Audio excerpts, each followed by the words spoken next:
Yeah, so this one is by director Aro Carroll, and it's a very dramatic title. It's basically about the gentrification of Soho in London, if anyone's wondering. Of course, I was not alive for a lot of the stuff that they were talking about in this documentary, and so I'm viewing Soho from the modern perspective, where it used to be this incredible centre for music and art and the LGBTQ community, and obviously it's the centre of London as well, though, so rents are rising, people are being pushed out, and in their place come the chains and the big offices and the big bland money. And so that aspect of the documentary I really understood and really empathize with, because they speak to a lot of the people who have been affected by gentrification and people who are running campaigns. There's the Tin Pan Alley campaign, which is Denmark Street in London, in Soho. Very famous for music, for the Rolling Stones recorded there. David Bowie just used to hang out there, go to the cafe. Loads of music shops. And yeah, I think there's a lot of guitar shops. Yeah. So my parents down there a few times, and you can see some of them closing. Some of them have protected historical status, but some of them don't, sadly. And also, of course, probably close to a lot of the hearts of Wittitanies is the Save the Curzon Soho campaign, because currently it's been earmarked for destruction because it's in the path of Crossrail 2. And so they speak to Ali Clow, who's the regional manager there, who I thought did a really wonderful job of just explaining what's at risk here. You know, what are we at risk at losing? What exactly is happening? What can we do? What kind of campaigns? What things can you sign? Where can you turn up and protest? And that aspect of the documentary, I think, is wonderful. And they speak as well to Marion Okanlawan, I'm sorry, I probably mispronounced that, who is a single mother and the last tenant in a Brixton apartment that was earmarked for destruction again, but she fought back. Everyone sort of supported her, gathered around her. It was this incredible and very powerful campaign that went on, and now she does have a new affordable home that she can live in. And it's nice to see the campaigns that have been successful, and the message of the documentary being, you can do stuff. You know, it's not hopeless.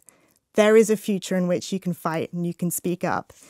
But on the other hand, I will say there is another part of this documentary that undercuts that message a little bit, and it's a lot of reminiscing is going on as well. People talking about the good old days and the idea that because Soho is being gentrified, the culture is dead, which I have to say, you know, as a millennial individual, that sort of conversation feels like it puts our generation down a little bit, because it's the idea that because these specific clubs or musical centres have gone, that the culture is dead. And the culture is not dead. It's just been forced to move to other places. There are other locations in London now that have thriving music scenes.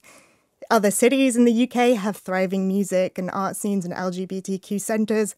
I live in Brighton, which has a wonderful LGBTQ community there. And also just the internet. A lot of people have been forced to the internet. And it's not that gentrification kills culture. It just removes it from a particular spot. So yeah, and I thought that the documentary was quite well balanced, in although it gave the weight of its time to the campaigns, to the people who were saying this was amazing and now it's not, or it's changing in a way that we can't keep up with it. There were also the counter arguments, and people were also said, yes, that old kind of Soho of kind of the 60s, where rock and roll happened in London or in Britain, started in the coffee shops in the 50s in Soho, that, you know, it was also full of gangsters and exploitation and all that sort of stuff.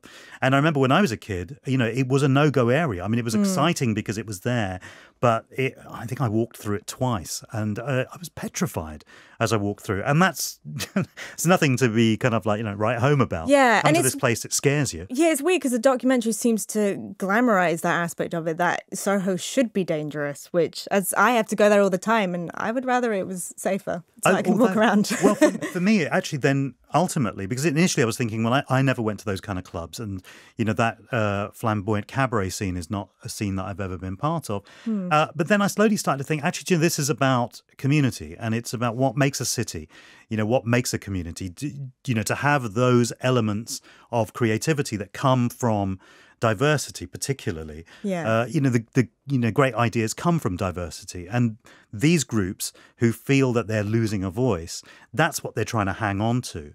And the lady who was being evicted from her flat was significantly being kind of helped in her campaign by people who were trying to protect the kind of the cabaret clubs, and they understood that sense of loss that comes from it. And I think increasingly our communities are becoming more and more remote, and so or virtual. I mean, online. I mean, I love the Wittertainment community. I really, really love. I think everyone's interested in the same thing.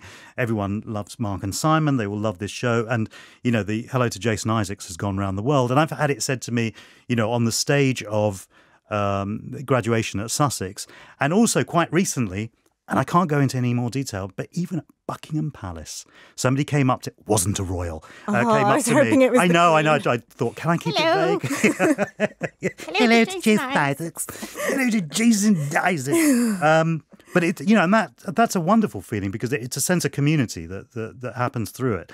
And I thought that was the one powerful message from the film for me, was actually questioning what happens to those voices and what happens to those people being able to get together. Yeah, I think that's the stuff that I really took away as being powerful as well. The hopeful future, I guess, that we need to fight and we need to speak up.